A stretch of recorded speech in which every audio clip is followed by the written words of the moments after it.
നിങ്ങൾക്കറിയാമോ എന്താണ് ഈ ഡാർക്ക് വെബ് എന്ന്? ഇപ്പോൾ സ്ഥിരമായി കേൾക്കുന്ന ഒരു കാര്യമാണെങ്കിലും സാധാരണക്കാർക്ക് ഒരുപക്ഷെ അത്രയൊന്നും അറിയാവുന്ന കാര്യമായിരിക്കില്ല ഇത്. ഡാർക്ക് നെറ്റ് അഥവാ ഡാർക്ക് വെബ് എന്നത് ഇൻ്റർനെറ്റിൻ്റെ ഒരു മറഞ്ഞിരിക്കുന്ന അല്ലെങ്കിൽ സാധാരണ ഉപയോക്താക്കൾക്ക് എളുപ്പത്തിൽ ആക്സസ് ചെയ്യാൻ കഴിയാത്തൊരു ഭാഗമാണ്. ഇത് ഇൻ്റർനെറ്റിൻ്റെ ഒരു രഹസ്യ ലോകം പോലെയാണ്. ഗൂഗിൾ, ബിങ് തുടങ്ങിയ പരമ്പരാഗത സെർച്ച് എഞ്ചിനുകൾക്ക് ഇവിടെ പ്രവർത്തിക്കാൻ കഴിയില്ല.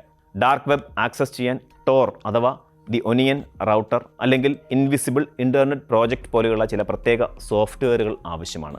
ഈ സോഫ്റ്റ്വെയറുകൾ ഉപയോക്താവിൻ്റെ ഇൻ്റർനെറ്റ് ട്രാഫിക്കിനെ എൻക്രിപ്റ്റ് ചെയ്യുകയും ഒന്നിലധികം സെർവറുകളിലൂടെ റൂട്ട് ചെയ്യുകയും ചെയ്യുന്നു.